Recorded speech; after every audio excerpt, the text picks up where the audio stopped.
All right.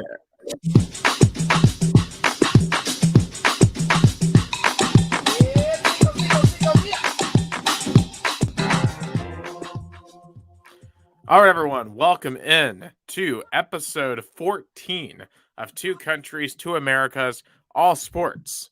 Here, the show that talks about American and Brazilian sports and how they relate and at times are different. But I think at the end of the day, as we've learned for our first 13 episodes, there's a lot that really is in common with the sports of both countries. And the theme will roll through today here as we talk a lot of different topics here on this episode 14 here. Thank you for listening or watching us, whether you're watching us on YouTube, Facebook. We also are on Twitter, or if you're listening to us after the fact on Spotify. So, I'm Nicholas Hill, live here from Chattanooga, Tennessee of the United States. Joining us in Americana, Sao Paulo, Brazil, as always, is Gustavo Tomazeli. And Gus, how are you doing here on the first day of February? Tomorrow's Groundhog Day. So hopefully we don't have 6 more weeks of winter up here. Here is raining season. It has been raining non-stop since Thursday. It's like all the time raining. I'm good. A little bit. Weather has been good so far. You know, it's always good talk Brazilian and American sports. Finally, the season started in Brazil. I'm currently watching Palmeiras and Água Santa, week 3 of Paulista tournament. 1-0 Palmeiras, Dudu. That's the kind of the big goodbye game for Palmeiras because they're going to head to Qatar, but we're going to talk about that later. We're going to have a lot to talk about American sports, NFL. Wow, another wow weekend and on and off the field, and definitely want to talk baseball as well. Absolutely. And the topic we want to go to start off with kind of ties into our first American topic. So we'll just let's do them in tandem, basically. So obviously today it was announced, Tom Brady himself came out and announced officially that he is stepping away from the sport that he has spent 22 years being a part of. Of course, he spent 20 of those years in New England. Won 6 Super Bowls with Bill Belichick as his head coach. Starting in 2001 and won 2003, 04, and I believe it was 14, 16, and 18 were the 6 Super Bowls he won there. And then, of course, came to Tampa Bay in 2020 and won the 2020 Super Bowl as well. So 7 rings in total for him. I believe he had 10 Super Bowl appearances, so won 10 conference titles, has 3 MVPs. Obviously, a first ballot Hall of Famer. He's going to have to wait 5 years to go into Canton, but he could be put in this year, and no one would bat an eye. Pretty much universally regarded as the GOAT. I mean, you'll have some people that will say, style of play wasn't exciting. I'm kind of one of those people. I'm not the biggest fan of the style of play of Tom Brady. I think there are other quarterbacks who are more exciting. But you can't deny the statistics. You can't deny the accomplishments that consistently in the postseason, year after year, he found ways to win games where other quarterbacks like an Aaron Rodgers couldn't. And, that counts for something. That you have to, winning 7 titles is not a fluke. And, it's the NFL is going to be really weird without him. But, he's the age of 44 right now. And he has, I think, a lot. I went into this decision, there's the older you get, the more risk you take. One bad hit could have some serious health consequences. And, he has young kids. I would imagine his wife probably played a role in this decision. Brazilian wife, by the way. Yeah, Brazilian wife. Yeah, Giselle. But and it was funny in Brazil. He's Giselle Bündchen's husband. He Tom Brady's retirement was more news on the gossip section than on the sports section in Brazil. Right. And this will be a ton of gossip for sure on this. And, of course, there's a little bit of controversy about how this came out. This initially was dropped on Saturday by Adam Schefter and Jeff Darlington and some other reporters like Ian Rappaport. And Tom Brady came out and initially said, I haven't decided, but as of today, it has been decided. And there's some controversy about the rollout because he thanked the Bucks a lot during his Instagram post, but did not thank the Patriots initially, but he went back and thanked them later. So that was interesting, and it had people like Dave Portnoy up in arms about why are you ignoring New England? Perhaps there's some interesting bad blood there still between him and Bill Belichick. I'm very curious to see if we get some insight to that now that he's out. Of course, I'm just very curious to see what he does. Is he going to go into TV? Is he going to just kind of go into private life? I mean, he's Tom Brady with Giselle. Like there's a lot those two can do now since he's no longer playing football every single year. I mean, I hope he comes to Brazil and enjoys some deserving vacation here.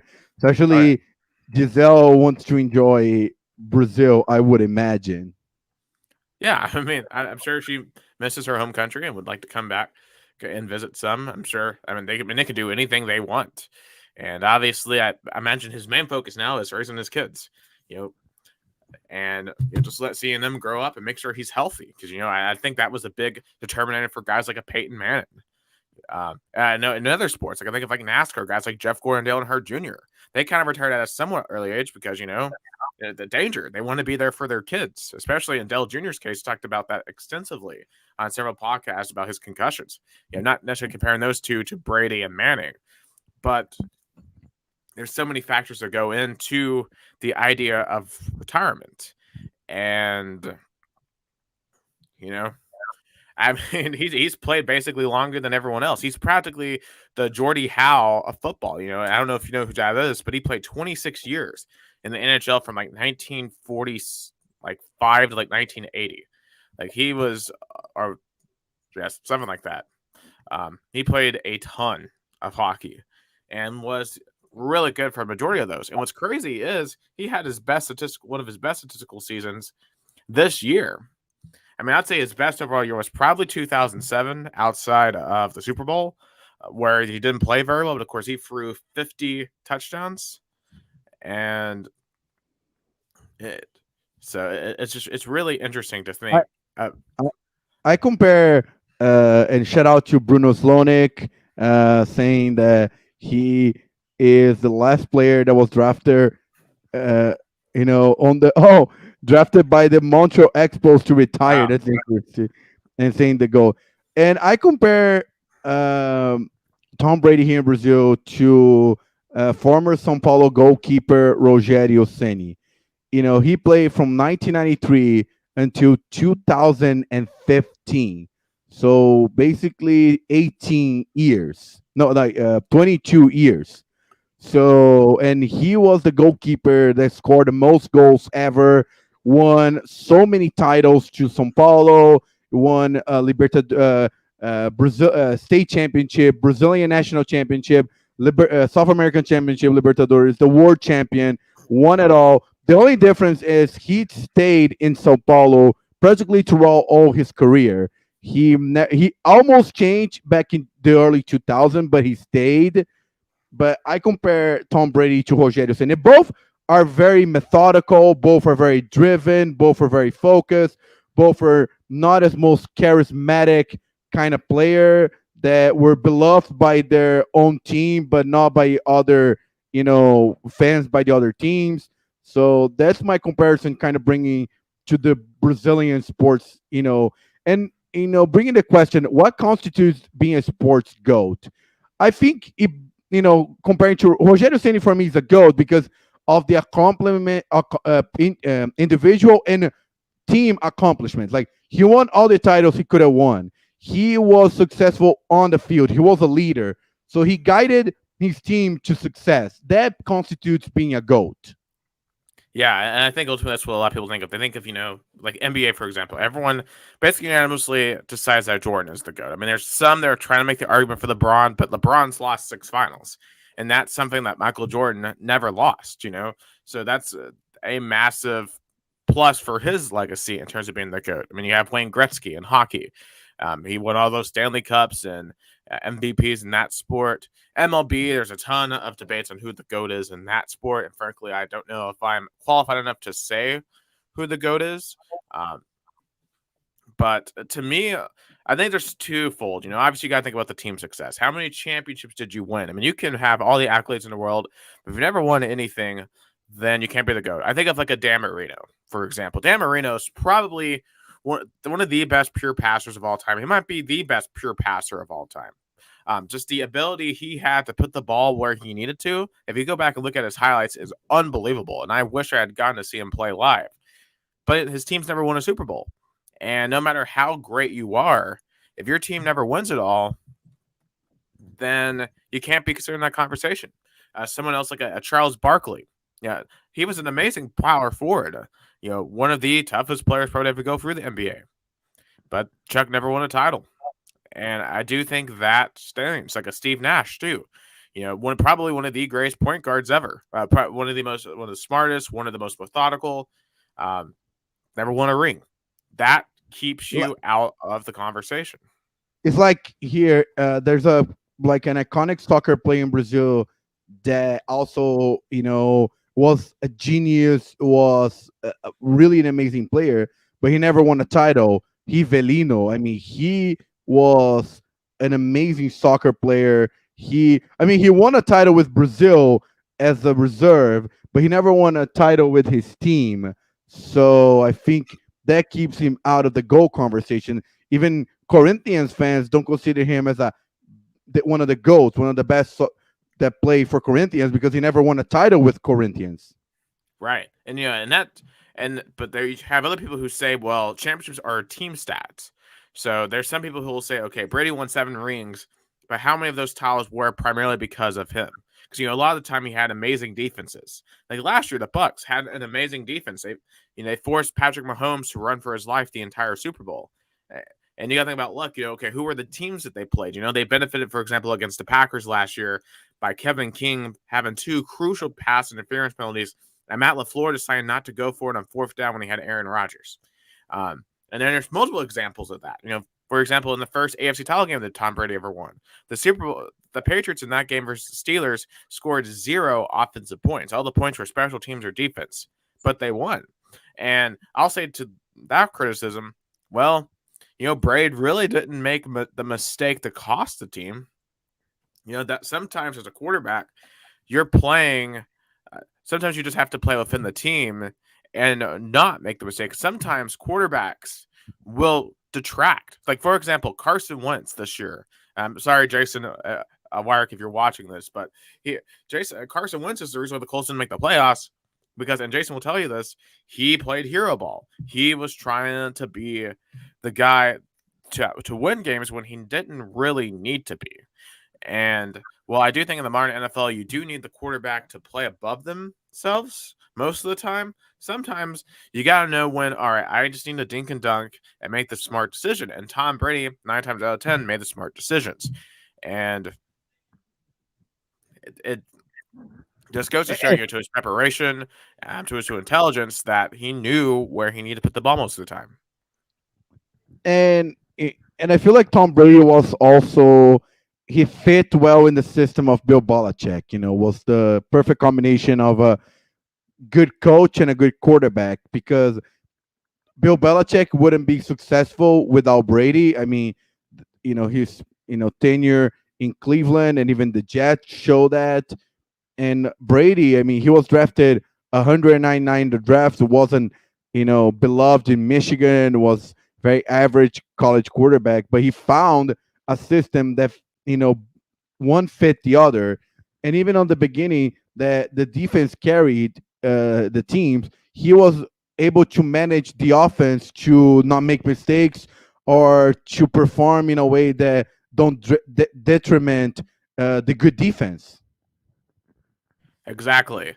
So, in addition just to winning titles, I think you got to have iconic moments. Of course, Brady, to me, I think his defining moment's going to be 28-3. To come back from that deficit against the Atlanta Falcons, that is the defining moment. And now some people will say, well, it wasn't all him. And of course, it wasn't all him. Your defense made some really good plays. Of course, the Falcons self-destructed. But Tom Brady had to play basically perfectly down the stretch, and he did. But I mean, I know the 28-3 is the more iconic, but I think I think Super Bowl 49 versus Seattle, I think that was the most important for his career, because again, Brady was in a period of 10 years without a title with 2 Super Bowl losses. So that game cemented his status today as the GOAT. Because if he would have lose that game, he would have been seen as a choker. I think that game cemented that because if he would have lose that game, he would have been again without a title question, be like, can he deliver? Because again, he in two Super Bowls prior to those, he lost. Yeah, well, I'll say this about that one. I think a lot that one will ultimately always go to Malcolm Butler for making the interception, and for the Seahawks not running Marshawn Lynch in the 1 yard line. I think that's where most people are going to go to. They're not going to think of Tom Brady in that context, even though it technically was his fourth ring.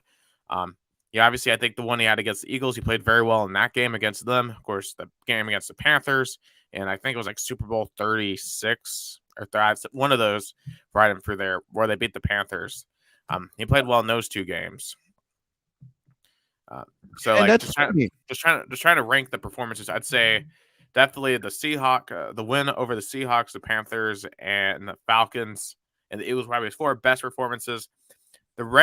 His first title against the Rams, he played decently, of course, well enough to win. And then in the last one against the Rams, the one in Atlanta a couple of years ago, I mean, they only scored 13 points in that game. They didn't really do a ton.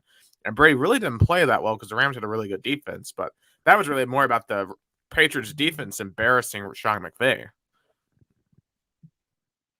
Yeah, and what is interesting about the run is that the most iconic best performance of a Super Bowl of Brady, the two best, 2008 and 2017, 2018, he lost. I think the his best statistical performance against the Eagles, he threw for like 500 yards in that game. Because remember, Malcolm Butler got pulled out for no reason. And basically, he was just kind of on his own in that game and had his best game. And honestly, I think to me, outside of 28-3, some of his best performances are in the other rounds of the playoffs. I mean, I think about, what was it, 2019 technically, but the 2018 season at Kansas City, outlasting Patrick Mahomes, pushing the ball down the field to beat Kansas City in overtime. To me, that's one of his best performances. Oh yeah, definitely. I feel that was such a performance that was seen as on the road. He knew that was probably one of the last good years in New England, and at the same time, he knew Patrick Mahomes, the upcoming quarterback star, that was probably going to be the next generation. So he was like, "I'm not. You're not quite ready to." I passed the torch yet. Yeah, and in a way, that might have hurt Patrick Mahomes' case for GOAT status. I kind of want to get into that, but later when we get to the Chiefs-Bengals game. And I think another thing, too, to think about GOAT status is their level of competition. Did you dominate an impressive era competition? Like, I think about a guy like Wilt Chamberlain, for example. Put up some of the best stats ever in the NBA, but he really didn't play in an era of great competition in the 1960s. The athletes now are so much better. Like Jordan played against much better athletes. Of course, LeBron right now is playing against much better athletes. Tom Brady, is playing against guys in the 21st century. He had to go up against Ray Lewis and just all these monsters that he plays against week in, week out. His last game, he's playing against guys like Aaron Donald and Jalen Ramsey and Von Miller. Guys from like the 60s, like a Roger Staubach, for example, or a Terry Bradshaw, they didn't play against guys like that. So I do think if you could do something like that in the newer era, it's more impressive. Like I think about the Richard Petty versus Dale Earnhardt GOAT debate. Yeah, Richard Petty won 200 races and 7 titles, but he was racing in an era where not many drivers had good cars. Meanwhile, Dale Earnhardt raced against many of the greatest drivers ever and dominated multiple eras and was still great up to the day he died. Like he was in the top 5 when he crashed at Daytona. So it's like Ayrton Senna. Senna competed in a time that the driver in Formula One was really way more decisive than today. I mean, of course, Verstappen, Hamilton, what a rivalry. But today is more automatic. There's more technology. Senna was a magician. He, even without his gear, even though without with car problems, he would make it work. He was a goat. I mean, of course, like Dale Earnhardt, he died racing. So of course Of course, to that. me, I think there's an argument for Jeff Gordon as well to be the GOAT. I mean, now I know Jimmy Johnson has 7, but I think you also, when it comes to the NASCAR GOAT, I think you have to accompany the championship system because since 2004, there's been a playoff. And I think playoffs in motorsports are kind of stupid, if we're being honest. Like, I think motorsports should reward who is the most consistent through the entire season, not just, okay, you're good enough to make to the last 10 races and then go from there. I mean, it could be kind of exciting, but yeah, and maybe just biased because I grew up a Jeff Gordon fan, and he would have had 7 titles under the old system. So he would have won in 04, 07, and 14, additionally to the 4 he already had. And he had 93 wins again, and was one of the most competitive eras of NASCAR. So to me, I would argue him GOAT.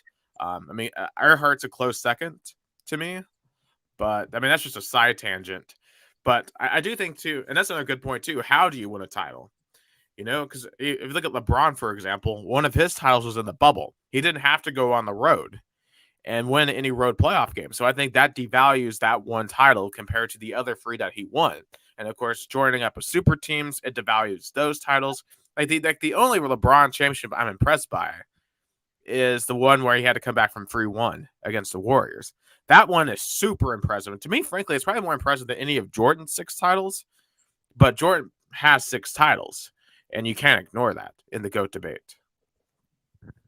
And it's like that in Brazil, like the conversation about who's the best soccer player, in Brazil. Who's the Of course Pelé is in another atmosphere. Pelé is like it's the other level. I mean, even though people question him because he played in another era, it probably was easier, but still the amount of titles he had, he was the player who scored the most. But after that, it's like, who's the better, Ronaldo or Romario? It's hard to pick because both won World Cups to Brazil. Both were good internationally. Ronaldo was good nationally by the end of his career. Romario had a more better career in Brazil soccer, constantly. So it's a hard debate. But with Tom Brady, there's no debate. I mean, he won more titles than any team. That's Yeah, I unbelievable. mean, that's really hard to overcome. As much as some people, because I know I've seen some people trying to argue for Peyton over Tom Brady. And I'll say this: I think as a pure quarterback, Peyton Manning's better. I think he had the better arm. The just as a quarterback, he sends off the page. I think Mahomes is the better arm than Brady. Like, Brady's not the most physically imposing quarterback, but Peyton Manning couldn't win as much in the postseason. And that's where you debate, okay, how much of that was Manning's fault? Because sometimes his defense let him down. And he never had the defenses that Tom Brady had until he was in Denver. Same with Mahomes. A lot of the time, he hasn't had great defenses the past couple of years. Rodgers hasn't had great defenses most of his tenure. But Brady, he still won. And, it's just how much do you credit him for the championships? Because some people aren't going to credit him that much for the titles. So some other people's titles are going to be more impressive than his. But yeah, go ahead. And what's funny, another bringing a comparison to I feel like to Brazilian soccer, like Rogério Ceni. He started in São Paulo in 1993. That's when São Paulo won their second South American title, won another world champion. But after that year, the titles kind of dry up. So Rogério Ceni was seen as this goalkeeper who got lucky in his beginning of his career, who entered a team that was already successful, but after that couldn't win up until 2005. But then he won consistently until 2008. One FIFA World Cup, one South American Championship, 3 Brazilian national championships. So I feel compared. Like, Brady had a really good beginning, tough middle, and a really good end. Right, but even in his tough middle, he still was playing extremely well because he had the 2008 season where he was out. But I mean, also, I think the durability really helps him too, because outside of 2008, he never really was hurt and really was able to stay in and be able to be able to be competitive. So it's just a very impressive career overall, and I think it's gonna be hard for anyone to dethrone him um, anytime soon. But do you have anything else to say on the GOAT debate? In the NFL, he is going to be remember. And also the courage to leave New England. A lot of players don't have that courage to leave a team they play for 2 decades to go to another team and win a title on year one. That took a lot of Yeah, courage. I think that even if it was like, oh, he's a system quarterback, only played for one team. He won with 2 teams. That was even cemented even more his GOAT status and his Hall of Fame career. right. And because you think about Jordan went to Washington, but he couldn't do anything with them. It's something you Be- really don't see that often. Obviously, I know Stafford's with the Rams, but he never won anything in Detroit. So he needed all the support in Los Angeles to get to where he's at right now. Because if you think about it, the quarterbacks of Brady, the successful quarterbacks of Brady's time, I'll say, Russell Wilson, Big Ben, Aaron Rodgers, Eli Manning, you know, Peyton, Peyton Manning, Drew maybe Brees, Drew Brees, maybe of those 6, maybe Peyton Manning kind of, you know, had the same path, but it wasn't wasn't Peyton Manning's decision. It was like more like the Colts' decision moving off him. But he found a new home in Denver and won a title with 2 teams. But right? outside of that, Drew Brees only were successful in New Orleans, and Mhm. Russell Wilson only appears to be, going to stay in Seattle, and Eli Manning in New York, and Big Ben with Pittsburgh. But then Brady showed that he can win with 2 teams, and get the records. Yeah, because remember, like Philip Rivers tried to go from San Diego slash Los Angeles to Indianapolis, and he really wasn't that good there either. So, um, because I think obviously Philip Rivers is probably one of the best quarterbacks to never win a Super Bowl, but he just it never worked out for him. But just he never really was able to beat Brady, and that's why Brady's the GOAT. Brady was able to beat all these guys who couldn't win over and over again. And that separates GOATs from those who are merely great. And Because there can only be one GOAT. one final question. I wouldn't be surprised if do you think Tom Brady maybe have a chance in work as an assistant or even coaching because he's so, focused, he's so driven. I wouldn't be surprised if he, starts to miss football and wants to have any position as an assistant. That'll be interesting. He definitely has the football intelligence to be a coach. That's Yeah. for certain. So that'll be interesting to see because Peyton Manning totally could as well, but he just decided not to. Um, because he's not hurting for money, so he's not. So he would have to want to really, really do it for the love of the sport. So we'll have to wait and see if he does have it.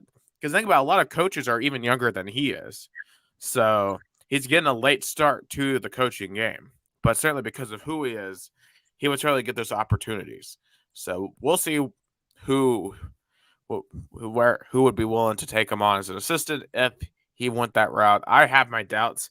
I don't think it'll be next year. He'll probably want to take a year off, and then maybe he'd want to come back. But I kind of doubt it, honestly. I just compare because I compared to Rogério Ceni, and he retired in 2015, and then 2017 he was already signed to be the head coach of Sao Paulo, the team that he played for 22 years. Then he kind of failed, was fired after 6 months, and then he found success in Fortaleza, which was not as big team, was sort of like a kind of second level team, but he found success there, and he was able to coach big teams like Cruzeiro, Flamengo, and now he's back in Sao Paulo again. And we're going to talk about, of course, how disappointing his team has been, on the Brazilian kind of part. But Yeah, he's going to I get think, fired again. ooh, that we'll talk with that's a discussion definitely. But let's just finish my point. I think whatever Tom Brady chooses, he has a path. I think he prepared for that as well, and also I I probably he knew he wanted to retire on Saturday. He just didn't want to take the spotlight out of the games on the weekend. He wanted to do it on a Tuesday, like he did, so no spotlight. He's all on him. Yeah, and I gotta wonder when he made the decision. Did he do it like literally in the last week? Did he do this before the season? Because if he had made his mind before the season, I mean, you do have to admire the humility to not do a farewell tour. Because there's a lot of guys who would have made this entire year about themselves and kind of make it a rallying cry. I feel like Aaron Rodgers, for example, kind of made a lot of this year about himself. You know, all the COVID stuff and um, just all the attention he brought upon himself week Big, after week after week. But Brady, to me, is the exact opposite of that. And Big for all the Ben hate kind that, of, yeah, oh yeah, Big Ben for sure did it. he was like, "Hey, this is my last game." He prepared. So, Peyton Manning also felt was going to be his last year when he won the Super Bowl. Yeah, but But to be I fair, he didn't do the announcement until after the season, and because I think both Manning and Brady were both concerned about winning, and that's what separates the goats from everyone else. They don't care about, oh, it's time to throw a party because it's my last game. No, they care about winning. And I think about like a Nick Saban, for example, and you could also extend this to coaches. I think like the Nick Sabans and Bill Belichick's of the world, when they retire, there's just going to be like in February, like, you know, it's been a good run, but it's time to I retire. I think Nick what's gonna happen to Nick Saban is what happened to Tele Santana, really successful, amazing soccer coach. I think he's gonna be coaching until something happened with his health, and then he was forced to retire. That's what I think. Because obviously, you know, even though I'm a rival fan of Nick Saban, hopefully he gets to go out on his own terms and not medical or any other No, no, I'm not outside wishing reason him force him badly. out. I'm just saying I'm not wishing him badly. I'm just saying I think he's he wants to coach until his body allows because Right, he's so driven, he's so focused. right. Because I mean, he's already won everything you could want, but clearly, I think he is motivated to just keep Alabama on the top as long as he possibly can, which seems like right now it could be indefinitely. So it's that's a discussion for another day. Hopefully, Josh Heupel knocks him off the high horse, but that might be not for a few years. But we kind of want to like transition a little bit into some other NFL news before we get into the games because this broke late this afternoon. Brian Flores, former coach of the Miami Dolphins, has sued the NFL, claiming racial discrimination in their hiring process. And apparently, this was discovered by Flores from a text from none other than Bill Belichick. I just brought him up a second ago, kind of not on purpose, but hey, it's a good transition. Bill Belichick apparently texted him thinking that he was Brian DeBall, who did get hired by the New York Giants. And Flores apparently had not gotten the interview yet. He was waiting to be interviewed, but apparently the Giants had decided that they were going to go with DeBall already. But in the NFL, there's the Rooney Rule, where you have to interview at least one minority coach or minority candidate for any position. So apparently, what's been going on in a lot of these hiring processes is they've been kind of selecting a black coach that they're not really going to hire, but they just bring him in just to do an interview, basically a really sham interview. Apparently, this also happened to him with the Denver Broncos, where John Elway apparently showed up hungover and disheveled. At least according to the lawsuit. And you can read the lawsuit. It's out there. It's 68 pages. I've skimmed through it and found some really interesting highlights. Probably one of the craziest highlights is what happened between him and Stephen Ross. Stephen Ross is the owner of the Miami Dolphins. According to the lawsuit, he claims that Ross offered Flores $100,000 for each loss in the 2019 season. Remember, Miami was horrible to begin the year. They had lost all their talent. They had traded away all their talent. A lot of people thought they were going to go 0-16. So Stephen Ross wanted Flores to tank for the entire season so they could get the number one pick and the whole tank for Tua deal. But they were actually really competitive. They finished 5-11. They were playing really well at the end of the year. They upset the Patriots, I remember, in the last week, which set up that meeting with the Titans that the Titans ended up winning. And apparently this really made Ross mad. So in the offseason, Ross wanted Flores to tamper with other quarterbacks and to get a quarterback into Miami. And to the point where Ross had invited Flores on his yacht to meet with a quarterback candidate. But Flores refused and left before the quarterback showed up. And this apparently soured relations so much that Ross saw Flores as a traitor, and that's why he got fired. Not because of performance in the field, because the performance in the field was decent, especially by the Miami Dolphins standards. But apparently, the owner did not. The owner wanted a yes man, and Flores was not a yes man. And now, even though Flores apparently was going to interview today with the New Orleans Saints and was a finalist for, I think, I forgot what other job that he was talking to, but yeah. So and he put out a statement saying, "I'm probably risking my whole football career for this." But what do you think about this? I mean, this is a wild lawsuit, and that could have some massive ramifications for the NFL. I mean, it looks like Steve, Miami Dolphins owner is really in trouble. First of all, like you pay a coach to lose. That's the problem with the incentive that draft creates. It incentivizes losing, and for any coach and player, you want to play to win, and that's I think that's the first kind of you know conversation that will bring this because for the owner it makes sense to lose because then you get the number one pick, which for the Bengals it paid off. Look at where they are with Joe Burrow, but and also Brian Flores, he did not want to be a yes man. He want to find success on his own, but at the end of the day, owners control the sport, and he couldn't win in a level to kind of cement his place without question by the ownership of the Dolphins. Yeah. So have you seen the text exchange between Belichick and Flores? Because I kind of want to read it out here because this is insane. So Belichick apparently texted him, "Sounds like you have landed. Congrats." Flores responds, "Did you hear something that I didn't hear?" Belichick responds, "Giants, question mark, exclamation mark, question mark, exclamation mark." Flores, "I interview on Thursday. I think I have a shot at it." Belichick, "Got it. I hear from Buffalo and the New York Giants that you are their guy. Hope it works out if you wanted to." Flores, "That's definitely what I want. I hope you're right, coach. Thank you. Dot, dot, dot. Coach, are you talking to Brian Flores or Brian DeBall? Just making sure." And Belichick responds, "Sorry, Oh, I effed up. I double checked and misdirected the text. I think they are naming the ball. I'm sorry about that. BB. Flores. oh, Thanks, Bill." oh, the who's this? Oh my God. Yeah. It's just Who- not Oh, good. oh, Belichick. Next time, Next I don't time, know. make sure you're doing the right one. Yeah, like next time you write the full name or pay attention to where you text, or I don't Right. know. Yeah.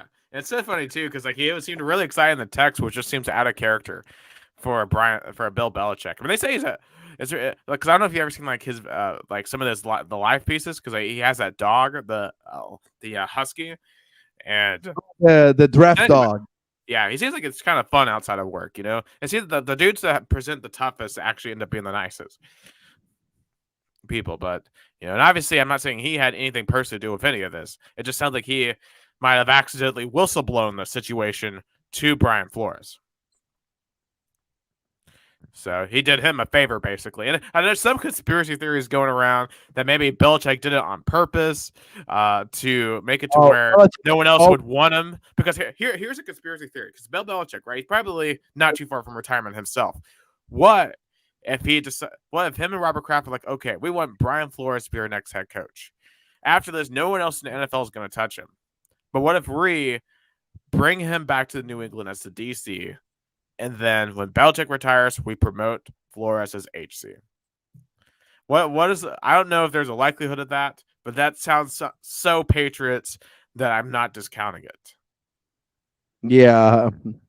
Bill Belichick, he is a genius, and that's weird. It's like, you know, he was either too naive in terms of handling technology, or he had a backup plan. But still, I think Brian Flores exposing that probably the situation was just a final drop. He was just, I'm sick and tired of playing the NFL game and just gonna just be the whistleblower and just because that he's now not gonna be seen as trustworthy with other NFL owners.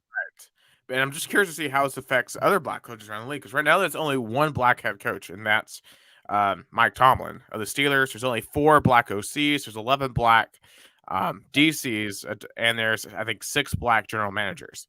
But we got to remember, this is in a league where 70% of the players are African American. So the representation doesn't line up right with most of the player pool. And I'm just kind of curious to see what the court of law says, because how do you force the league to integrate more, right? Because obviously they can and they have hired, but because there's portions of those lawsuits that cite specific examples where coaches who had winning seasons, like for example Jim Caldwell with the Lions, he went 9-7 and got fired, and the Lions haven't been the same since. Or like for example in Arizona, Steve Wilkes went 3-13 with Josh Rosen at quarterback, really didn't have a chance to do well.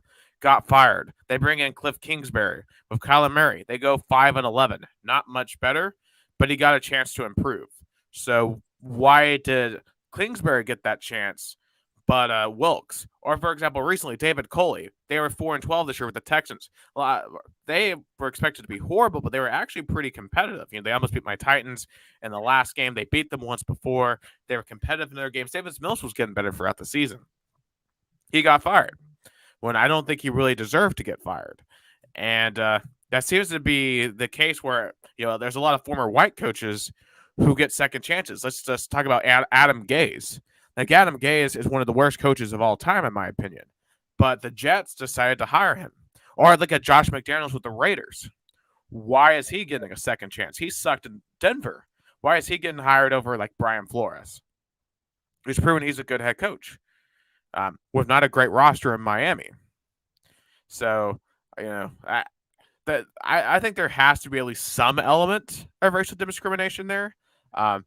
What is the legal like restitution? Because this is a silver case, right? So, and what's interesting is they're demanding a trial by jury, which is very rare for silver cases. There's a lot to unpack here that I'm sure that we'll unpack over the next couple of weeks. But it just is interesting to see, because I think there's a lot of qualified black coaches out there, like Eric Bieniemy, for example, for the Chiefs. Their OC, who just doesn't get any jobs, which is insane. But speaking of Brian Flores itself, now, not the kind of implication for other coaches, but how much this situation now hurts him of other NFL opportunities? Oh, it's Will, because the NFL is a tight-knit brotherhood, and they always seem to try to rally against threats to the league. And unfortunately, I feel like that might rear its ugly head here. So I hope there isn't no retaliation, but let's not be naive. Let's not be naive. Yeah, NFL owners talk to each other, and definitely Steve Ross are not going to be very kind, talking about his former employee. Right.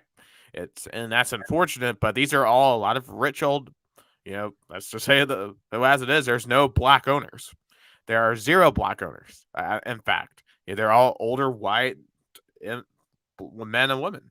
And, I think, they're going to see this as a threat to their ownership. One of the demands that they have in the lawsuit is they have pathways to get black investors a chance to own NFL teams. So, those owners aren't going to like that clause at all. So, they're going to fight that tooth and nail. So you prevent like a Jay-Z or a Kanye, for example, are 2 guys that I think would have that wealth, or like an Obama that could have that wealth to get into NFL ownership, because there's probably not a ton of people who have that wealth, unfortunately, but there's some who do. And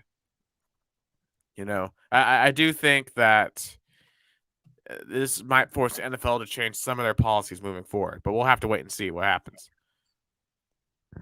And in terms of coaching, just to also like finish up, Josh McDaniels, new head coach of the Las Vegas Raiders, I think was a safe pick. I think Mark Davis wanted somebody with like the Belichick kind of school.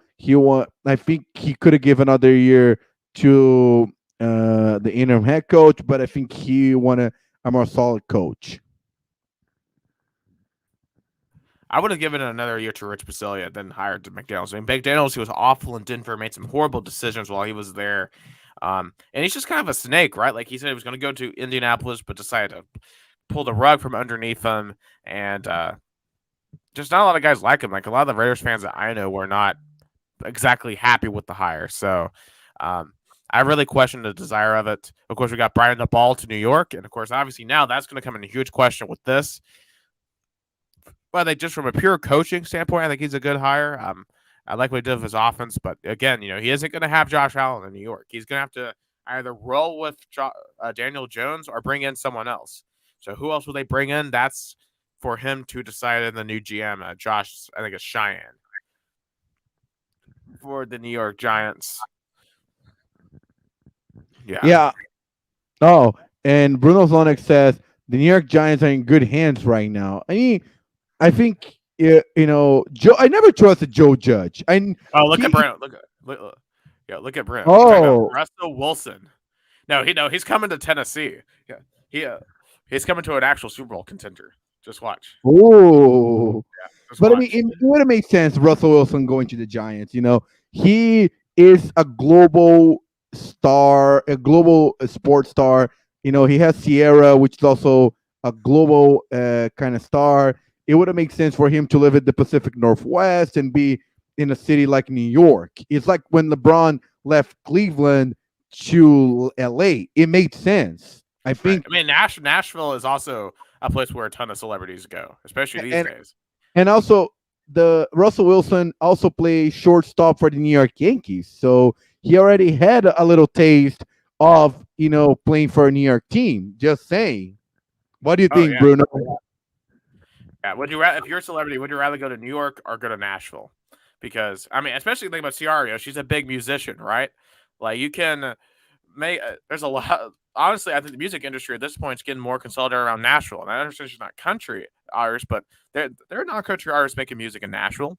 So it's I don't know. That's and of course we would have to give up so much draft capital for that to happen. But I do think if the Titans are serious about winning a Super Bowl, considering what we've just seen for some of these other quarterbacks, they're gonna have to find a way to move on from Ryan Tannehill. That's just me. I mean, I've appreciated what Ryan Tannehill has done, but he isn't gonna be enough. So that's just my position. No hate for Tannehill, but let's kind of move into some of that talk. The NFL playoffs, we have our last two teams, and we're going to hold off on, I guess, our predictions until next week and our breakdowns, just because there's going to be the Pro Bowl this week, but no one cares about the Pro Bowl. And there's some interesting names. I mean, Patrick Mahomes going to be there. Russell Wilson's going to be there. Yeah, Patrick Mahomes being at the Pro Bowl because his team choked on Sunday, 21-3 lead. They let the Cincinnati Bengals come back and won 27-24 in overtime. And just before we get to the Bengals here, I kind of want to have a little bit of a discussion with the Kansas City Chiefs because I think this is a devastating loss for them because I think this could be the loss that prevents them from being a dynasty. And here's why. If they win this game, they win the next game, that's 2 in 3 years. And, you have the chance to win next year and be 3 out of 4. And there you go. You're just like Brady. But losing this game could kind of prevent the Chiefs because there's going to be so much competition moving on. You're going to have Burrow. You're going to have Allen. There's Herbert. The Titans I still think are going to be really, really good, depending on what we do with quarterback. It's not going to be easy to come back. You don't have the AFC East like Brady had, where the Bills were horrible and the Jets were horrible and the Dolphins were horrible. And I think that's also part of that GOAT discussion I should have brought up, but I didn't, that he had pretty easy divisions most years. But Mahomes isn't going to have that. The Chargers are really talented. They just got to get out of their own way. The Raiders have a lot of talent. The Broncos have a great defense. Got to figure out what they're going to do with quarterback, though. But they could go out and maybe get Aaron Rodgers. Who knows? Or someone good like that. It's not going to be easy for Mahomes to win a lot of titles. It's funny. Bruno says like Mahomes is the new Atlanta, but it definitely brings up the point. It's like how much Mahomes is seen as this really effective playoff quarterback. Because I mean, he is for the most part. I mean, this is really the first bad game that he's played in the playoffs. And you could say the Super Bowl is a bad game, but that wasn't his fault. He was running for his life. This truly, especially in the second half, was by far the worst he's ever played in the playoffs. But it was at the absolute worst time. But I think it just shows how the Bengals prepared for this playoff and just showed that, against all odds, they made it to the Super Bowl.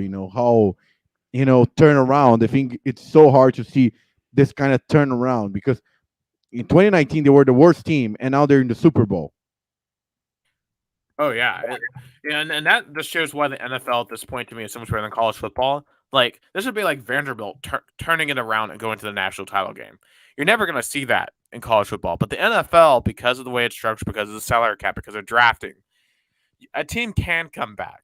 And I should have kind of not necessarily seen this coming this year, but I've always thought the Cincinnati Bengals had a good base. Like I liked Tyler Boyd, I liked Joe Mixon. Um, of course, T. Higgins a solid option at wide receiver. So I thought their offense, even last year, was decent. Their problem was they didn't really have a defense. But out in Jamar Chase this year, yeah, adding some pieces on that defense. Really, really, in Cincinnati, you could tell throughout the year they were getting better, but you never thought that, at least to me, that they were a true title contender. But just this team just has the it factor to them. They find ways to win. I think a lot of it credit too should be going to Evan McPherson, Money Mac, from right down the road actually here, Fort Payne, Alabama, just about 50 miles southwest of Chattanooga. There's been a lot of coverage in the local Chattanooga media about that, but he's just clutch. He's what 9 of 9 in the postseason, just unbelievable. Just not missing a single kick, and he couldn't afford to miss a single kick if the Bengals wanted to go to the Super Bowl. But Burrow's making the plays when he needs to. Joe Mixon's been running very effectively, and you got to give a lot of credit to that defense. This Bengals defense has shocked me in the postseason. I thought obviously they were they were better this year. I didn't think they were good enough to get this team to a Super Bowl, and that's what they did. They had turned over Tannehill 3 times. They turned over Mahomes twice. Yeah, it's including an overtime because when Mahomes got the coin toss in overtime, everyone thought they were going to go down and win, but that was not the case. And they made 2 goal line stands that helped them win that game.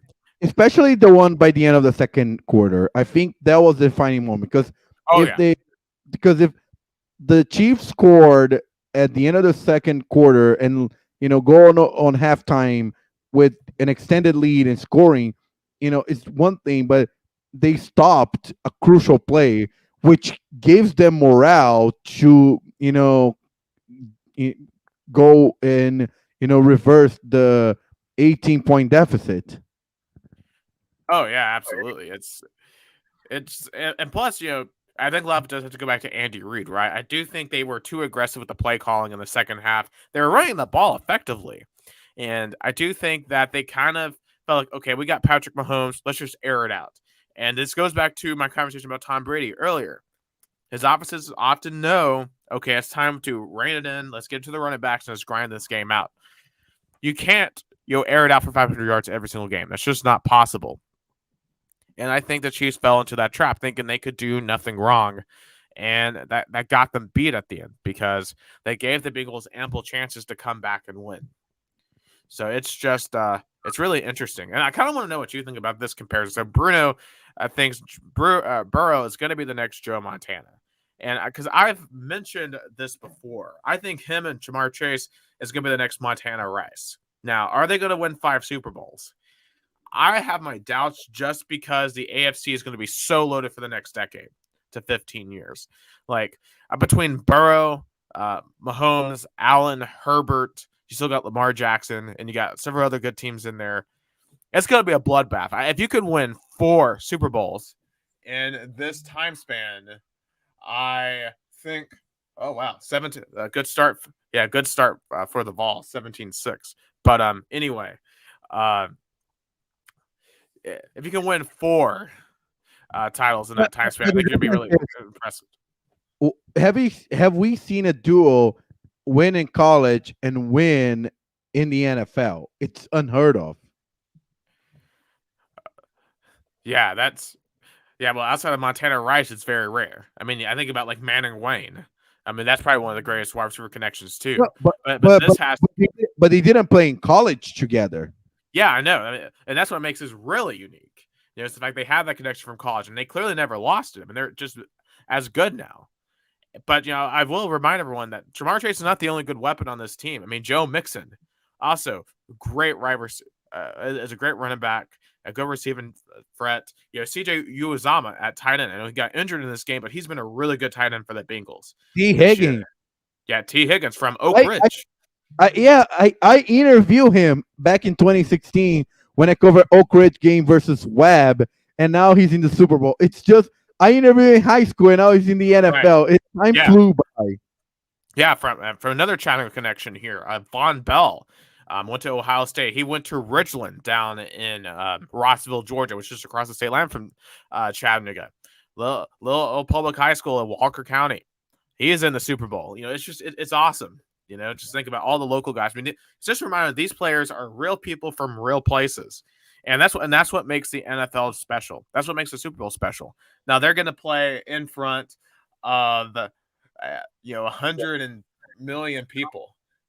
As it's all right, I'm looking off to the side here, but the Vols are just balling right now. 19-6 over Texas A&M. But it's just inspiring. Anyone can come from anything. And I know there's limitations and stipulations to that, but it's going to be cool to see the Bengals. And really think about for just Bengals fans, they hadn't won a playoff game in 31 years. And now they're in the Super Bowl. It's just, I don't know. And they beat my Titans. So I'm going to be a little bit salty about that. But outside of that factor, I love Joe Burrow. Like, Joe Burrow's probably one of my favorite players that's not on my team. How jealous Detroit Lions fans were, because now with the success of the Bengals, it just exposed the Lions even more. Right. But I think if I were a Lions fan, this would give me hope, because truly it shows that any team, if they get it together, can get it done. The Lions could do this one year. Like, if they get the right pieces together. I like their coach they have now. I think they have some nice young players. They got to get a quarterback. Super Bowl. Yeah, they'll have to get a quarterback. So I think it's going to be a couple of years. If they're patient, maybe 2, they can have a run like this. Any team can. It's like when Michigan beat Ohio State, just as a Tennessee Vols guy. I'm thinking, okay, if Michigan can finally overcome them, we can beat Alabama one day. We could beat Georgia one day. We can beat Florida again one day. You never. It's a reminder that you never give up hope as a sports fan, as hopeless as it seems sometimes. For every Georgia State you'll have a moment like this, where you go on a run like this. I just went through it with the Braves. After blowing the 3-1 lead in the NLCS last year, after giving up 10 runs to the Cardinals in the first round a couple of years ago, and in Game 5. I was starting to think I would never see the Braves win anything. But then they go on a magical run without their best player and win it all. You just never know. You never give up hope, because you never know when your year is going to be this year. And I think my message to Cincinnati Bengals fans is to enjoy the hell out of this, because it's going to be just an incredible feeling. No matter what happens against the Rams here in 2 weeks, it's going to be incredible. But on the flip side of this, as I was mentioning, I would be concerned if I'm a Chiefs fan, because is this going to start becoming a pattern? Because if you only win one Super Bowl with Patrick Mahomes, yes, you got your Super Bowl, but I would be disappointed that you didn't get more. And I just hope he doesn't fall into the same pitfalls that Aaron Rodgers did, but I'm starting to get concerned that's what's going to happen. And losing 2 AFC championship games at home on this 4-year period, it's concerning. Right. And especially in the way that it happened, because this one was on Mahomes. There's no ifs, ands, or buts about it, because I thought the defense, for the most part, played pretty well. The one touchdown drive they allowed in the second half was a 27-yard drive. Like the defense, if anything, kept the Chiefs in this game when the offense was collapsing. So this whole loss to me is on the Chiefs offense. And specifically Patrick Mahomes, which is the first time I really can say that really any Chiefs game, which is just insane to think about. It's just showing how good he has been. And every person, and he's human. So like he's going to have a bad game. But let's just hope it doesn't become a trend. So let's talk about the Bengals' opponent in the Super Bowl, going over to Los Angeles, who has the rest of the season because the Los Angeles Rams will be playing a Super Bowl at home. And after a history of a team never getting to host Super Bowl, it's going to happen for the second straight year in a row as the Los Angeles Rams defeated the San Francisco 49ers in really what was a road game at home because there were so many 49ers fans. Their attempt to keep San Francisco out of the stands did not work, but they didn't need the home crowd apparently because they still won.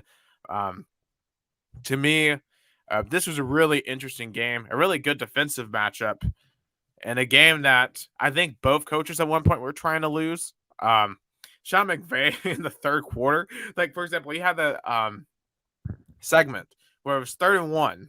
They throw the ball, even though they were running well. And that 4th one, they sneak the ball. But I'm just like, what are you doing? What is that play call sequence? Just horrible.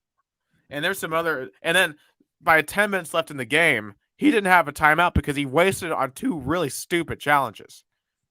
So, but he got fortunate in that he's playing the ultimate choker out of all of them, Kyle Shanahan. Now, is this one really on Kyle Shanahan? I don't know. I think this is ultimately more on 2 things. Obviously, no 49ers fans expected to be there, winning back-to-back road games in the playoffs, Right. So I do think there is a bit of ease on that, at least for him. But at the same time, you had a 10-point lead in the 4th quarter. So you actually managed to lose again. And that has to hurt if you're a 49ers fan. That you were that close in that if you find a way to win, you're getting a Cinderella Bengals team. Like you would have had a legit shot of winning the Super Bowl. But this just goes again back to Jimmy Garoppolo. And I've been very critical of him this entire playoffs. And he had his times where he looked good. But the 4th quarter was not one of those times. And just the last interception was so sad, getting trolled around and throwing the ball backwards. And all that's not on him, but he didn't really do anything to elevate that offense. And you do have to give credit to Matthew Stafford, who played very well down the stretch. Cooper Kupp, MVP, at least my MVP, which is crazy to say, but I do think the historic season that he has had for the Los Angeles Rams, he deserves that award because no quarterback to me is dead at enough to get that award. And but really, what the decisive play as the 49ers, it was like, what was it? Tritt was his name? Dropped the interception there in the 4th quarter, and they showed it over and over again on the Fox telecast. It's just missed opportunities for the 49ers. And in a game like that, every small thing counts. And when you're in the road, definitely. But I think, the 49ers hit their ceiling. I think, with the way the Rams were playing. And I think just show Matthew Stafford was ready for that. It has been in so many adversities with the Lions, he was ready to face, this playoff with the Rams. And that's what makes them favorites. It's not playing at home. It's just the way Sean McVay elevated Matthew Stafford and vice versa. Yeah. I definitely think that's a good, and that's really the thing. Stafford didn't make the mistakes down the stretch like Jimmy Garoppolo did. So it's just it's unfortunate for Garoppolo, and I will have to see if this is it for him in San Francisco. I have a suspicion it's going to be. He still has 1 year left for a $25 million contract. So who's willing to take that on? Who's going to be desperate for a QB? Of course, the Bucs now have a QB opening.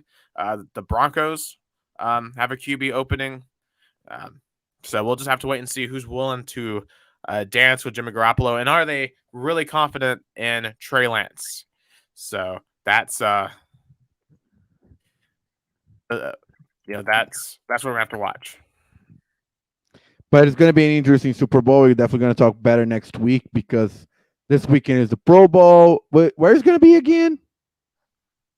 The Pro Bowl is in Orlando, I believe. Again in Yeah, Camp. that's the thing. I hate that it's no longer Oh, in Hawaii. Hawaii. Yeah, because at least it looked cool.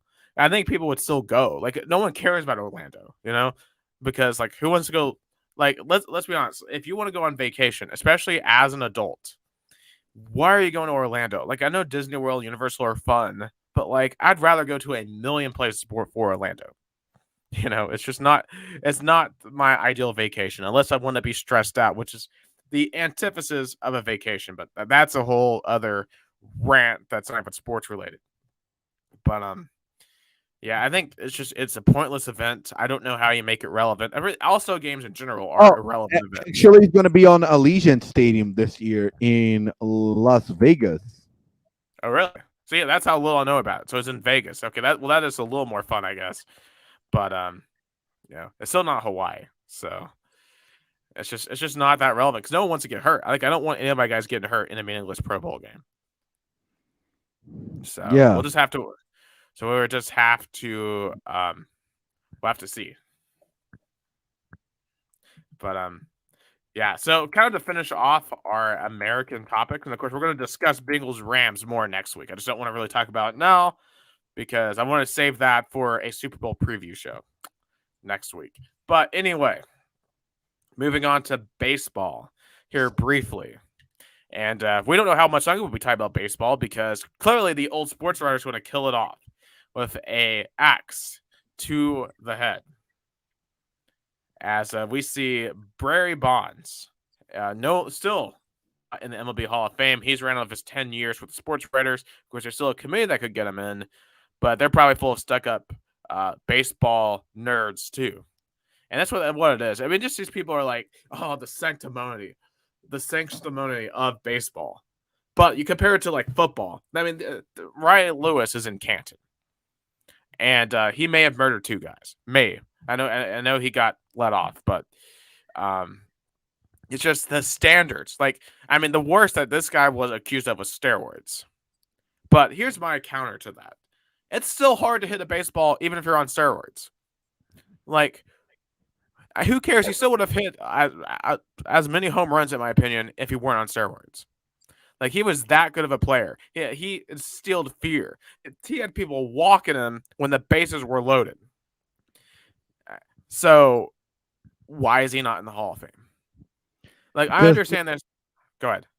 Because the sports writers are ridiculous. And not only with Barry Bonds. Look, Curt Schilling. Curt Schilling is one of the most clutchiest pitchers ever. He played with a bloody foot. He would deliver a magical ALCS do-or-die game with the Red Sox versus the New York Yankees at Yankee Stadium. He also won with the Arizona Diamondbacks. He's not in the Hall of Fame, and he didn't use steroids. Also, Roger Clements, another great pitcher, legendary, not in the Hall of Fame. Mark McGwire, Sammy Sosa, that's saved the sports in the late 90s, with the home run competition, not in the Hall of Fame. So, what is the Hall of Fame in for? Is the Hall of Purity? It's ridiculous. It's a joke. Yeah. You got to be the perfect person to get in. And there's no perfect person in baseball. David Ortiz, who was, I think, the only inductee into the Hall of Fame, he wasn't perfect. Right. Yeah. But he was in. So it's all a popularity contest. It's like, oh, he was beloved, so he should get in. No, I mean, of course, David Ortiz deserved. He was an unbelievable hitter. He was an incredible baseball player. But so was Barry Bonds. So was Roger Clemens. So was Curt Schilling. So was Sammy Sosa. So was McGwire. And they are not in the Hall of Fame. Even Pete Rose not be in. I think it's still ridiculous. Yeah, I'd agree with all this. I mean, all those guys should be in. I mean, hell, Fearless Joe Jackson should be in, and he is the original black sin, the black sheep of baseball. Yeah, all these guys made mistakes, but like Joe Jackson's dead now. Like he still was an amazing player for his era. Let him in. That's why I agree. I saw a post on a Facebook page that says the San Francisco Giants should sign Barry Bonds and put him on one game. So I guess the clock resets. I think Nick. Oh yeah, I agree with that. I think the baseball Hall of Fame needs to reset just entirely. I think they should have a different criteria. Maybe have a fan element to it because the sports writers I think are not having the best interest of baseball. They don't see what the fans see. And there's Because such a disconnect that it's driving the sport down. Because think about football writers like Adam Schefter, right? They don't talk above the heads of fans. Basketball writers like Shams Charania and Woj, they don't talk above the heads of fans. They make the sport more entertaining to follow. But guys like Jeff Passan, he talks down to fans.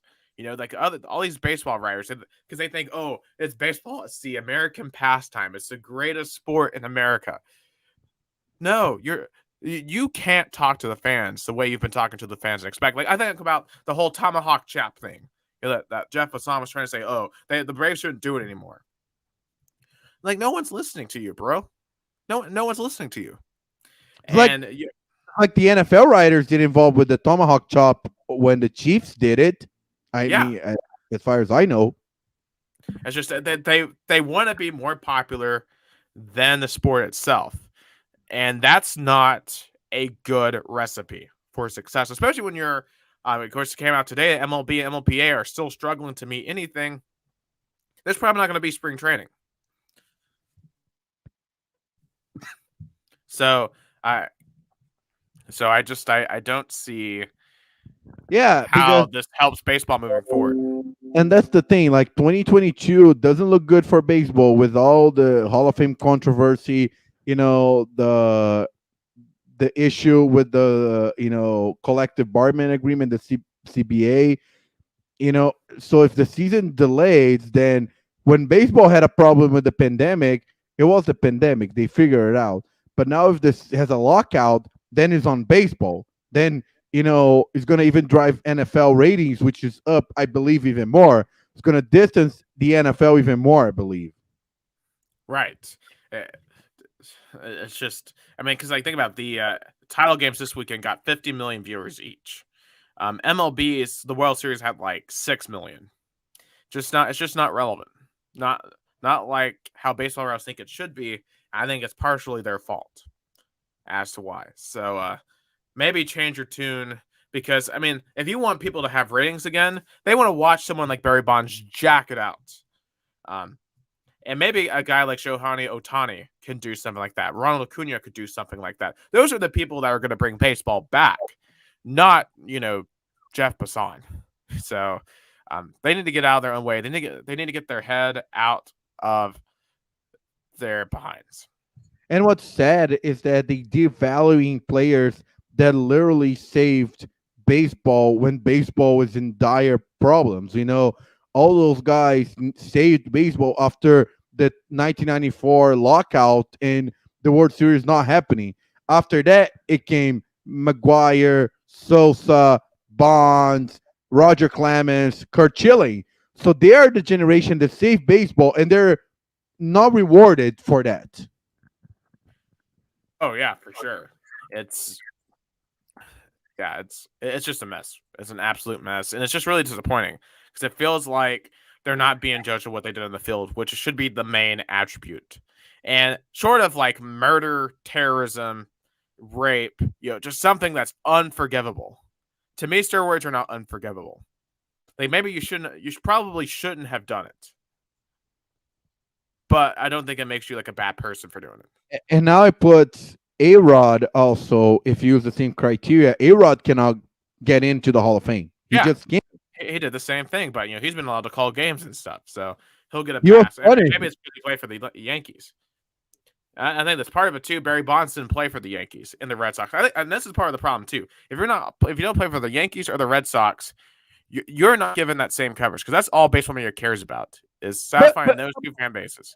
but how about Roger Clemens? He was an idol on both of those teams. Yeah. Um, So I well, guess so I guess he also is the most screwed player because he was an idol with Yankees and Red Sox, but he didn't get in. So I guess even being the best player on the best team didn't matter. yeah. I mean, you definitely do have a point there, but I'm just saying in general. I do think if you don't play one of those two markets, like I just think how they treat Atlanta. Like even though we're technically Atlanta's team, America's team, the Braves often get shafted in national coverage. Of course, that'll change for a while because we just won the World Series, but uh, it's just always annoying just thinking, we really are a big market team, but they treat us like a small market team. So I don't know. That's just baseball media. I'm not a fan of. No, yeah, I am definitely very outraged with the Baseball Hall of Fame. I have been, outraged, and I just feel for those guys. Kurt Schilling, he was right to get my name off. I don't want to be involved in this sham. Get my name off. I don't care. I know what I did. He was being punished for his views. As Right. controversial as his views are, he didn't do anything bad on baseball. That's the worst part. He didn't cheat on the field of baseball. That's the most outrageous thing. Like you can disagree with many of Kurt Schilling positions in politics, and a lot of people do. But he, as a baseball player, did not cheat. He, as a baseball player, was phenomenal. Was one of the most clutch players ever, and he didn't got in because of politics. Yeah, and I don't agree with a lot of his views, but he still should have still gotten in. Like like people are gonna have opinions that you don't agree with, especially athletes. When these guys tend to be more conservative, and just in general, outside of like NBA, like those guys tend to be more left leaning. But in baseball, it's a lot. If you go just town to town, tend to be a lot more of a conservative sport, and I just that's just not a good precedent. I think to set, that you have to believe certain things to get in no matter how bad the opposing view is. I mean, outside of, obviously, like I don't know, I don't want to. I'm not going to step because I'm not going to step into that arena. But the point stands. You should be judged ultimately what you did on the field and not much else. Because Yeah, that's what they yeah, do in the NFL Hall of Fame. yeah. Like you don't see NFL or NBA fans, bickering and talking about the choices in the Hall of Fame. I don't remember ever a discussion about it. Yeah, like O.J. Simpson, he's still in the Hall of Fame. Yeah, like if OJ Simpson played baseball, he would definitely not be in the Hall of Fame. Oh no, he wouldn't. But that would be unfair because even like because he was an incredible player. I mean, obviously, he technically was acquitted, so I can't say he absolutely murdered Ron and Nicole, but everyone pretty much agrees that he did. Uh, but at the end of the day, you get put into the Hall of Fame for what you did on the field, and Yes. Period. they're being judged on stuff that they should not be getting judged on. Especially when there's so many. Think about all the players that are currently in there who probably had even worse views than Kurt Schilling. Like, what about all the guys from the 1920s and 1930s? Half those guys probably believed in like segregation, and who knows how many of them maybe thought Hitler was not a bad guy or something like that. Just who knows what crazy beliefs those guys had. They probably all didn't believe women deserved the same rights as men. So if you're going to hold these modern athletes to these standards, why are you not holding all the older athletes? Let's dig through their past. You probably find that half of them they would get thrown out too because they were racist and sexist by our modern definitions, which doesn't make what they said right. But if you're going to let them stay in the Hall of Fame, I guess I guess now the base the BB is BBWA, right? Baseball The Writers of America. Yeah, they should hire one of those people that talk to dead people. I don't remember the like not a psych Uh, a So, psych. so, so basically, get like Hallie Joel Osment from The Sixth Sense. like the Yeah, kid from the Sixth Sense. yeah. I talked to those baseball players from the 1920s and 1930s and asked about their political views. And then let's see, because again, I think I love baseball. I mean, when I came to America, that's one of the sports that I really, fall in love with the magic, the romance about it. But you kill the romance when you don't reward the players who made those iconic moments be in Cooperstown. It made Cooperstown devalues. I think it devalues the Hall of Fame. Right. Um, it does because you can't trust it. I think there should be a second Hall of Fame opened up. Like one not officially affiliated with the MLB, and that could be like the actual Hall of Fame. I think like the U.S. Baseball Association should create a Hall of Fame because it's crazy that the NBA Hall of Fame is not an NBA Hall of Fame; it's a basketball Hall of Fame. So Oh yeah. baseball should create a baseball Hall of Fame, not affiliated with the Major League Baseball writers. Oh yeah. Absolutely. Um, Something needs to change clearly. But I don't really have anything else to do. If you have any last comments, but I guess it's time to transition over into your Brazilian topics for the week. Just to finalize, so I am think U.S. baseball should create a Hall of Fame. There's actual because U.S. baseball has been the national governing body. I know it's for amateur baseball, but I mean, it's U.S. baseball, so create a Hall of Fame for that. You know, Yeah, but yeah. but let's transition to Brazilian soccer. The season is underway. Of course, not the most exciting time because it's still the state championship. Because for the big teams, it still feels like preseason.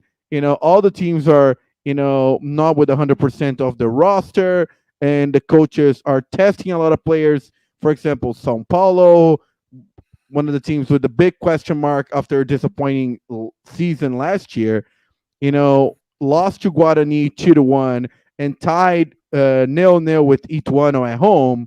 So they're 1 point in 2 games, but the fans are still patient because they know the new players are still kind of getting into rhythm. But the big controversy in Sao Paulo is Thiago Volpe, the starting goalkeeper of last year, and he started the game on Thursday, but both goals let's say he kind of no was the best position. I think he was kind of you know I don't blame him for the goals, but the fans thought he was not as good as he should. So Rogério Ceni put Jandrei as a starting goalkeeper on Sunday, and then he saves a crucial penalty, does a great performance. So now Thiago Volpe, nobody wants him in, but Rogério Ceni already said he is going to be the starter on Thursday again because of this kind of the changing rotation of the roster in the beginning of the season. But I think I'm with the São Paulo fans. I think Jandrei should be the starting goalkeeper from now on. I think keeper is different than the other position. I think keeper should have a more consistent basis, especially when you perform the way Jandrei did it on Sunday. But I mean, it's still the start of the season. The state tournaments, unfortunately, is not as big as in the past. For the big teams, is a preseason because what they care about is the national and South American championships. So, but still, I think a little bit worried for São Paulo. Corinthians won 1-0 with a penalty, kind of controversial. I would have put it because it's still the arm ball situation with the intention or not, but the rule is so like interpretation of the referee. So if it leaves to interpretation, it's going to be the referee will decide mostly, in favor of the offense if the ball touches the hand or the arm, because it's what he feels at the moment. So Corinthians won, but the fans are not happy with Silvinho, because the way the team has been underperforming, even though there's Paulinho arriving and all the stars from last season remain. But a big test going to be this Wednesday against Santos. Going to be the first rivalry game in the Paulistão, and Santos is also, I think, the worst in the four. Of course, their head coach Fabio Carilli wasn't able to coach on the field because of COVID.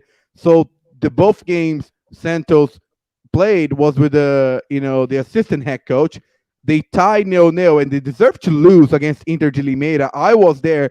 Shout out to Larissa. She is from Limeira, and Inter Limeira almost won that game. He should have won. And then Santos lost at home versus Botafogo of Ribeirão Preto. So I believe for Santos, this game is more crucial, but for Corinthians as well. At home, first rivalry game in the state championship is going to be on tomorrow night. And I believe it's going to be one of the kind of the big first game of the season for both teams and also for the fans. I think the fans, what they care about state tournament is the rivalry games. Corinthians Santos, Corinthians Palmeiras, Corinthians São Paulo Santos, São Paulo Palmeiras. They care about rivalry games. That's what keeps state tournaments still relevant is the rivalry games. So we're gonna have kind of like a first glimpse of that on Wednesday. And Palmeiras, I think Palmeiras is still the best team in Brazil right now. No shadow of a doubt. They won today while we were doing the podcast. 1-0. Dudu, beautiful goal. They're heading right now to Qatar to play the FIFA World Cup Championship, but they left with a good impression, playing 4 games, 3 wins, 1 draw. So they won 10 out of the 12 possible points, leaving kind of in a good in a feel like I think they prepare well for the FIFA World Cup tournament, which is going to be starting next week for Palmeiras, playing the winner of Monterrey of Mexico versus Al Ahly of Egypt.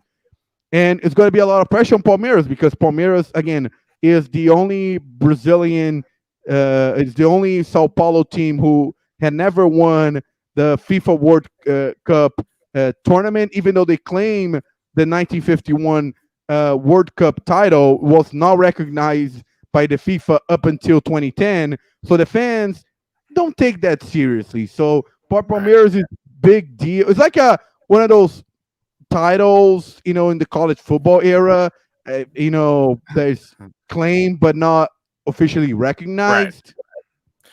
Yeah, so I'm looking up at the website. So if I understand this correctly, Palmeiras is already in the semifinals. Yeah, Palmeiras is actually in the semifinals. Palmeiras and Chelsea are, kind of the first seeds. They're already into the semifinals. So they are waiting to their adversaries, which in Palmeiras is going to be, I believe, if correct me if I'm wrong, Monterrey of Mexico and Al Ahly from Egypt. Because Chelsea got in because they won Champions League last year, right? Yes. Okay. They won Champions League. Yeah, because there's no other European teams on here. No. It's all confederations. Like Palmeiras from South America, Chelsea from Europe, Monterrey of North America, Al Ahly from Asia and Middle East. I believe it was going to be Auckland, but I think it's going to be another team representing Oceania. And also there's an Asian team. Right. So you think there's probably a good shot here. It's going to be Palmeiras and Chelsea.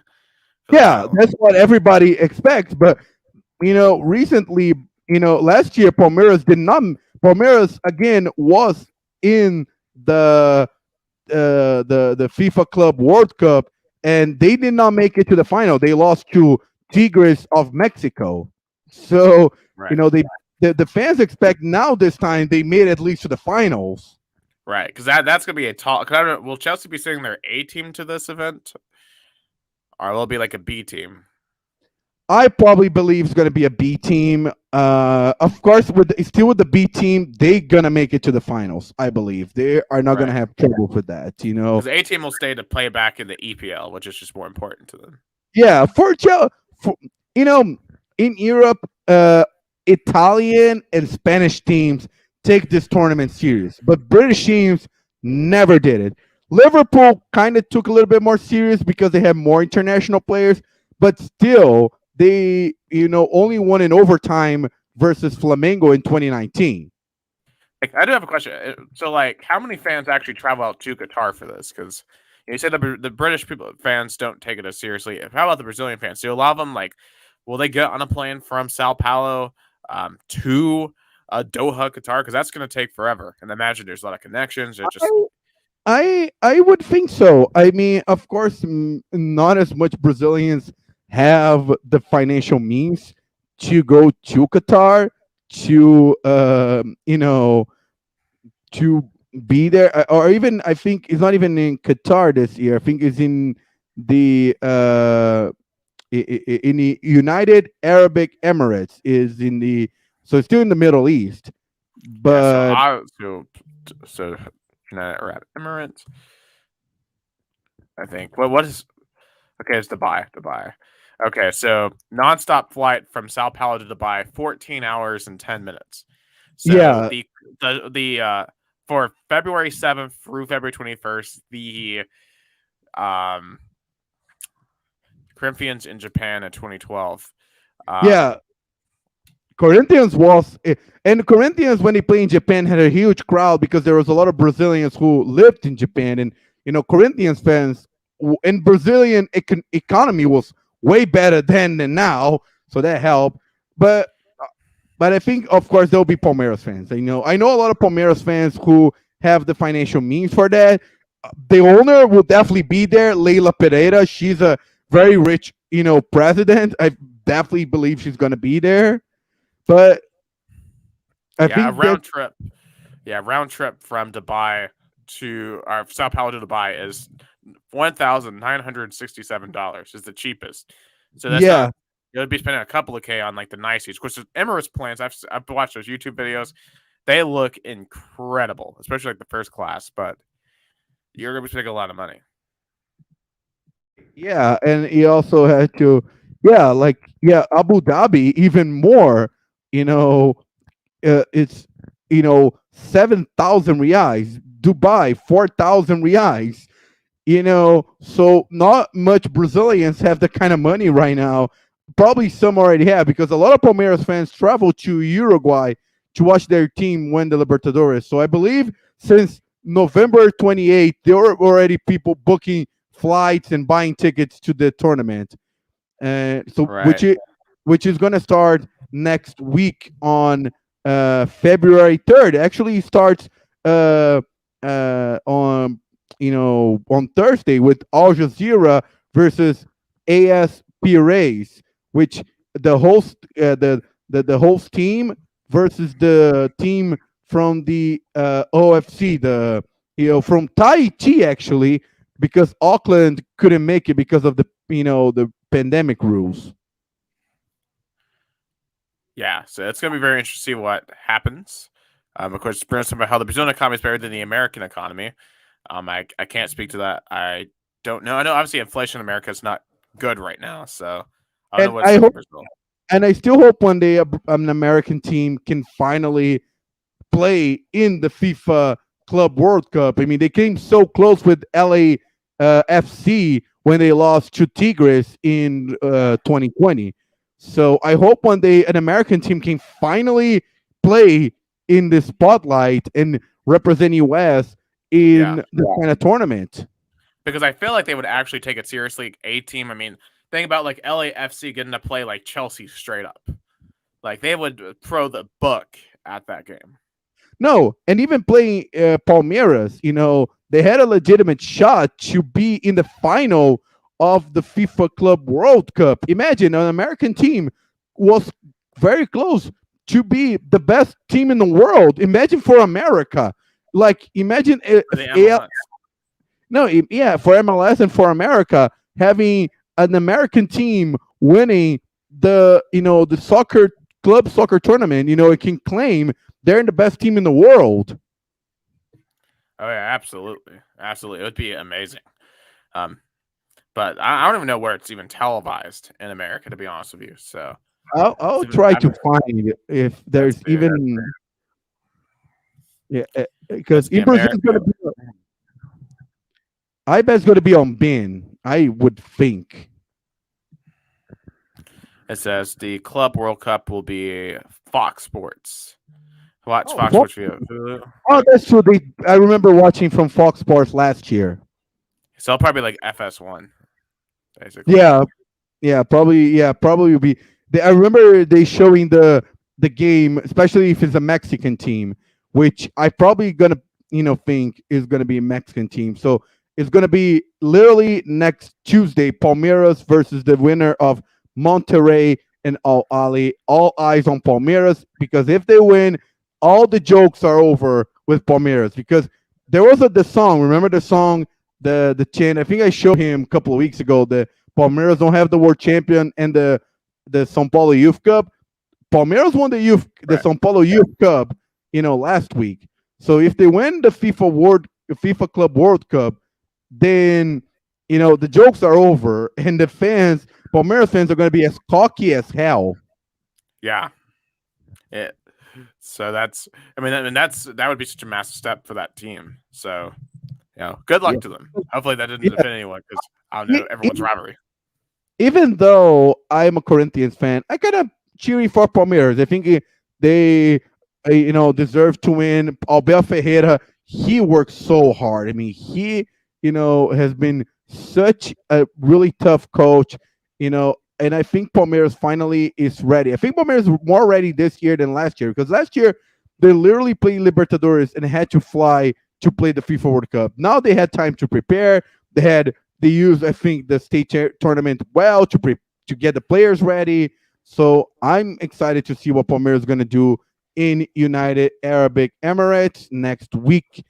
And, but that's kind of the sum up. Other state tournaments still the beginning, not much happening. Flamengo is still playing with the reserves. Practically all the Brazilian teams are still with a mix of reserves and some starters because, in state tournaments, it's always the big teams treated as a preseason. The small teams treated as their World Cup, as their main time. Even small teams from regional here, they have a chance to get players from the first and second division in Brazil because São Paulo state tournament's so strong that players prefer to leave teams that are playing the first division in Brazilian league and play here in Sao Paulo State because the Sao Paulo State tournament, it's so strong. It's one of the most, tough soccer tournaments, I think, in the world because of so parity that players prefer to play for those small market, small city teams, but they have the visibility of playing in the largest state in the country in the most tough kind of state tournament. Yeah, I mean that's just insane to me. That'd be like an NFL player being like, "Oh, I want to, I could play for the Patriots this year, but I got to go back and play the Texas State tournament." I mean, yes, it will be kind of like before the NFL season, you'd have had every state having like let's see, I know it's crazy, but like you play the Tennessee Volunteers, the Tennessee Titans, Memphis, and then all high schools too. Yeah, even all high schools, and you get into the mix of 2 months of the season. You play a well-equipped professional team with a small city. You'll be like, Paris, Tennessee. The Titans versus Hickson, my yeah, high school. Yeah, you will be. Yeah, of course, the players Titans will versus be Maryville. Like Maryville at full strength versus the Titans C team. Who wins? Yes, but of course, all the players here have some age. But it's like if Maryville had some sort of a professional football team, and they would play the Titans in the beginning of the season on the Tennessee football tournament, because here in Brazil, soccer is so controlled by state confederations that something that feels, and I'm very mixed feelings about, because I love state tournament because I grew up in Americana. So as a Rio Branco fan, I love the Paulistão because that was a chance I saw the big teams coming to play in my town. For me, the Paulistão was my World Cup because I knew Rio Branco was never going to win the national championship, or even come close to win any big. So the Polish Stone was the closest team to win something big. Right. And obviously, just thinking about the football example, we're going to have the USFL starting up soon. The XFL is supposed to start up maybe next year. I wonder. I mean, I obviously don't think that's ever going to happen, but just thinking about the idea of that would be really interesting. It'd be more like in baseball situation. It'd be more like it's like if the Atlanta Braves play in with the Rome Braves and the Gwyneth Braves and all the Georgia baseball teams and Right. win and have the Georgia baseball tournament kind of. A Tennessee one would be fun, like the the soon-to-be Knoxville Smokies versus the Chattanooga Lookouts versus the Nashville Sounds versus the Memphis Redbirds and the Jackson Generals, and well, I don't think they exist anymore, but anyway. It would be yeah, that's true. It'd be kind of fun for that if you see them that way, but yeah, and just gonna straight into my hot topic because it's kind of correlated to that. Because if in Sao Paulo the talk is about what's happening on the field, in Rio the topic is all happen off the field because the Rio State tournament broadcasting has been a mess, has been a chaos with games having, with games not being shown, with broadcasting of the big games with Vasco, Flamengo, Botafogo, and Fluminense, the big four, starting with 30 with the game being like in 30 minutes of the first half and the broadcast starts or the broadcast froze or because this year since 2020, Global, which was the TV rights, kind of pull it off the agreement after Flamengo rebel and refused to sign with Global and kind of lobby with the federal government with Bolsonaro to create a law that allow Flamengo as the home team to broadcast their own games. Then Global kind of say, I don't want to, if Flamengo is broadcasting with their own TV, I don't want to do it, and then they pull it out. And then since then they have been lost. They're trying to get YouTube in, even podcast YouTube channels to broadcast their tournament. They're trying to create a pay-per-view, but they're lost. They don't know what to do, and there's alienating fans because fans. They are. I feel like it's so sad to see the Brazilian soccer do not care about older demographic fans. They put the games on so many streaming services and so many internet ways, but the older fans, they don't know how to get to a YouTube game. They don't know how maybe to create an account on HBO Max or something like that. For me personally, I like it because they then turn to radio, but I still think they're disregarding the fact that Brazil is still a country that not many people have access to reliable internet, have access to a good phone or a good computer. So a lot of people have a TV and a radio. That's all they have. So if you don't show their games on those platforms, a lot of soccer fans, they're just gonna tune out and they're not gonna care anymore. So I think it's so sad to see such an iconic state tournament as the Cariocão, as the Campeonato, the Rio State tournament, being such a mess of broadcasting that is making headlines of what happening off the field instead of on the field.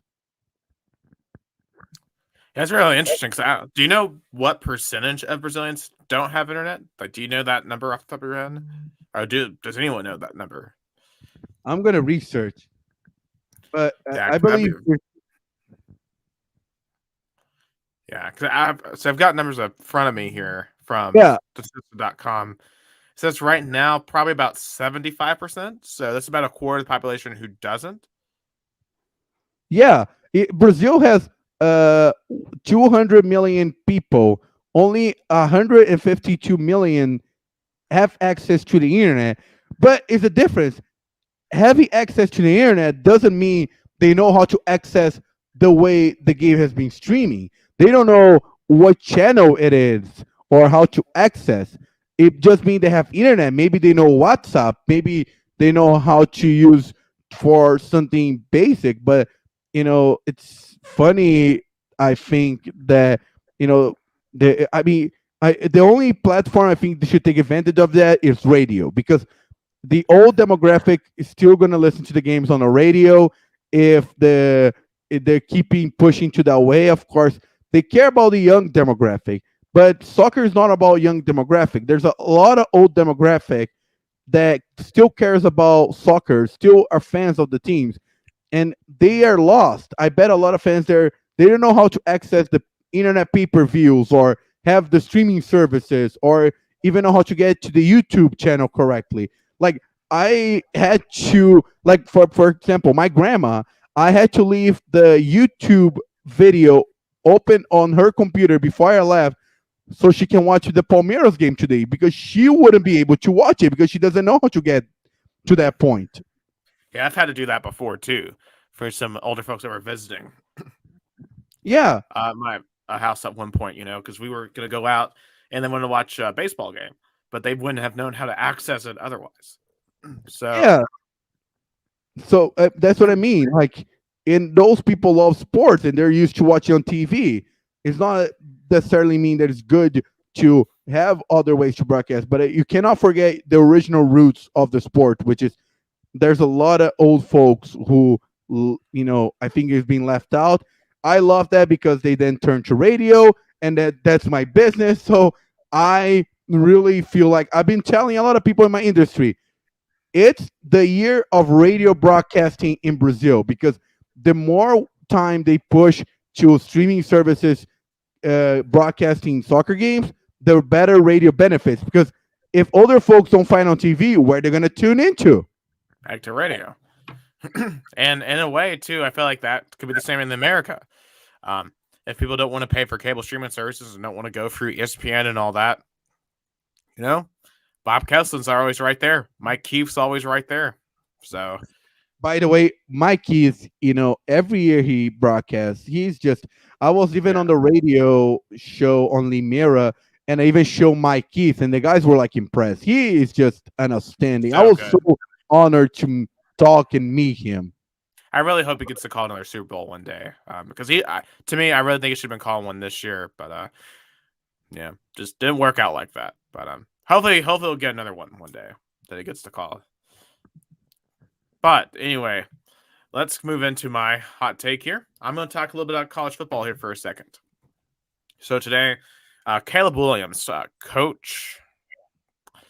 Yeah, so Caleb Williams, quarterback for Oklahoma, remember? So he started the season as the backup to Spencer Rattler. He came in the Red River rivalry against Texas, led a massive comeback, and played pretty well. He wasn't amazing, but he was really good for a freshman, and gave Oklahoma a chance heading into Bedlam to win the Big 12 potentially and maybe make the playoffs. They lost to Oklahoma State. They ended up missing the playoffs, but still not a terrible season. I mean, Oklahoma did have preseason national championship expectations, but, sometimes it just doesn't work out.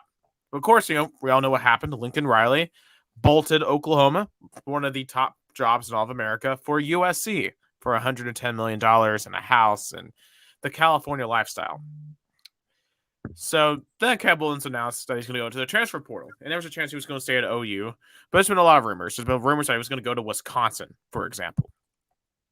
But he followed his coach to Los Angeles, to the USC Trojans. Now, a lot of people now are hyping up USC. They think he's going to be a champion out in California. They're going to run the Pac-12.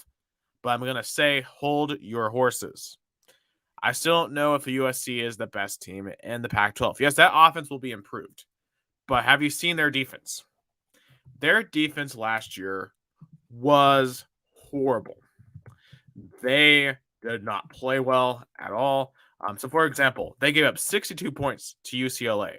They gave up 42 to Utah. They gave up 34 to a horrible Arizona team.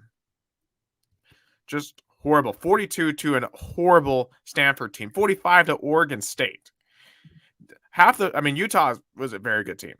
But outside of that, most of those teams are terrible. And you just don't fix that in one offseason. USC, under Clay Helton, was a horrible recruiting team. Now, Lincoln Riley, I think, is going to change that. But it takes a while to flip over a roster, and that's what Lincoln Riley is going to have to do. Like, they're a bowl team. I think they're going to win 8-9 games. but hold the horses. They're not. I don't think they're going to beat Utah. They got to go there this year. I don't know if they're going to beat Notre Dame this year. They could lose to UCLA, and even if they get past all those teams, I don't think they're beating Oregon. They still have a long ways to go.